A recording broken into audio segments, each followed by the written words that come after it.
Hey, good morning. So, I wanted to share some stories about the Vampire Circus, Melvin's March of Crimes show. Uh, I had a comment that made me think, well, maybe I should go into detail a little bit. So, Vampire Circus was a band that existed while I was in Noxious Fumes. So, if we were to if we were to go back, um,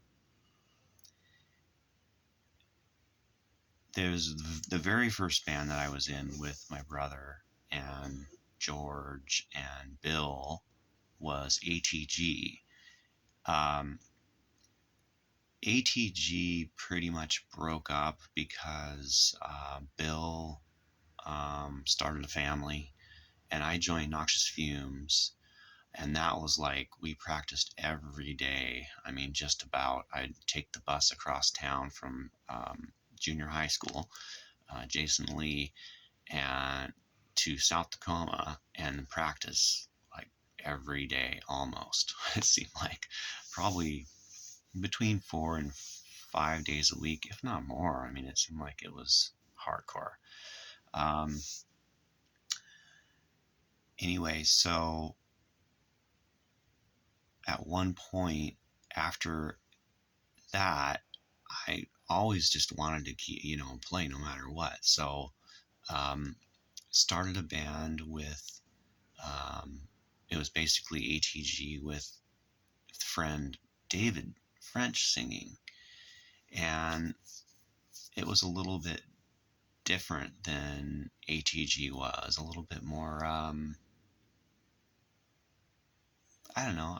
I thought we were kind of going for a negative approach meets Melvins at times. I know the song Valley of the Unrest was, there was a slow part. I think that I wrote the guitar riff to the slow part, if I remember right. But I wanted heavy lyrics. I wanted some weird lyrics. And I remember looking through my brother's Edgar Allan Poe book and thinking, like, God, a poem could be lyrics. It completely makes sense. So I started to fit together um, like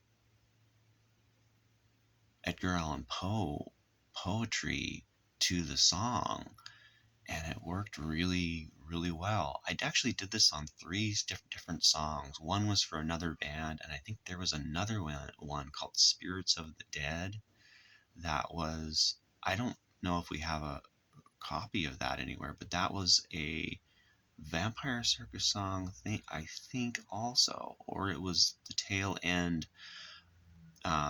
where Bruce was singing in ATG for a little while. And I have a recording of that, which I will upload at some point. So, the Vampire Circus was semi short-lived band. And there's actually a lot of detail relating to Vampire Circus that I could I could go into too. Maybe I will in this video. Anyway, so um, I would have been 16 and David would have been 15 at that show. So it was I guess why I'm saying that is we're still in junior high school and had to be home. Most shows I played with the Noxious Fumes around that same time, I had to be home and ready for school the next morning or to, whatever, school stuff. Even that it was a Saturday, I still had to be home probably by like, mm, I don't remember, as I was with Bruce and George, so maybe we got we got to stay out a little longer. Um, anyway, so I don't remember those details, but I do remember being quite tired. Um, sometimes I had to play a show on like a Thursday night or something, not very often. And I'd be pretty tired at school. But anyway, so the March of Crimes canceled, but March of Crimes um, was Stone Gossard from Pearl Jam played guitar. That was his first, or one of his first punk bands. And Ben Shepherd, who was the bass player in Soundgarden, played bass in March of Crimes. Um, I think they canceled. So it's a little foggy, but I had a comment I posted this on Facebook too, from somebody that had detailed information on this show, and I do remember um, March of Crimes not showing up to a show, and I think that was it. So March of Crimes canceled, and this was the show when Krist Novoselic was the roadie for the Melvins.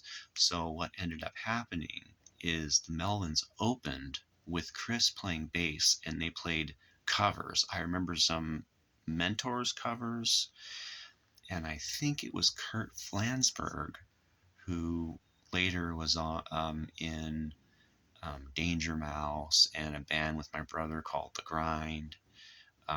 He sang some songs. I sure wish this stuff was on video. There might be some audio somewhere of this. I don't know.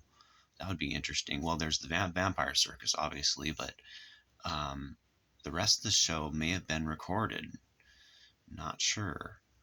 Um, Anyways, so they opened. Just they had to throw something together because March of Crimes canceled. So the opening band canceled, right? So anyway, so they opened, um, and then we played, and then the Melvins played after us. That was their set. Um, so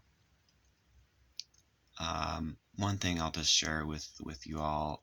So David French, he was one of my first, like probably my first punk rock friend that that we hung out all the time. He introduced me to a bunch of friends in North End, Tacoma. He actually passed away last August, and unexpected. And it's crazy because David's commented on so many of my YouTube videos. Like we were becoming friends again. We had kind of not been in contact for quite a few years, and then starting in about 2018, I got reconnected with Dave. So last August on the 8th, Dave passed away, and it was brutal. Um, it's affected me. It's really, really affected me, and I'm never gonna get over it. I mean, Dave. It's just you guys kind of just got to get used to like understanding that we're becoming good friends again. Like he was very much into very understanding and understood like esoteric philosophies, and he is really, really, really intelligent in so many areas. Um, but anyway, that's probably one reason for a few months there. I don't even know if I did any videos or I barely did any videos. Um, it's kind of that like, my aunt passed away also in August, and it was just like last year was a weird year. I won't get into any more, but all I can say is it kind of threw me for a loop at times. Anyway, that's Dave singing, and his dad was the chief of police of Tacoma at that time, and it was kind of crazy because um, Uh, he, of course, he didn't let his dad know that he was, you know, drinking and smoking weed with his friends. And, you know, David was kind of a good influence and a bad influence at times. Um, he was definitely like, um, maybe getting into things at a younger age that most most of us kids weren't. Anyway, super sad, and but we got to move on, and I wouldn't be surprised if Dave's listening. I wouldn't be surprised. Um, yeah, so there's a story where Dave was so Dave was always at the Hell House too. He was like a regular in the early punk scene there. And I think, oh yeah, before Vampire Circus was called Vampire Circus, we were called Heckler. And we're on the Rock and Rail tape that Dave totally helped do that. He drew the cover, that. Um, so on my videos, if you look up Rock and Rail, um, punk rock compilation, you can hear it. And it's got like, anyway, I tell the story about that another time. But yeah, so we were called Heckler before Vampire Circus. Um, anyway, so one time Heckler was playing a show at the Hell House, and Dave fell asleep in the bathtub at the party because it was usually a party show. Um, anyway, his dad showed up to the Hell House. He was the chief of police, and got Dave, and it was kind of a funny and big ordeal. Now it's kind of funny, but back then, it was a major, like, oh my God, no, no, no, don't fall asleep in the bathtub, Dave. Drunk, when he's 14 or something, right? 15, 14, 15. Um, he's a year younger than I am. So anyway, so yeah, that's that show. The Tropicana in Olympia, of course, had tons of shows back then. It was one of the only places in the South Sound that had regular punk shows for. Was it open for almost 2 years? I don't know. I forget. Um, so there you go. Thanks so much for uh, the comments and listening. And I have more videos coming up with my new cameras. I'm working on a couple. So anyway, all right. Talk to you later. Bye.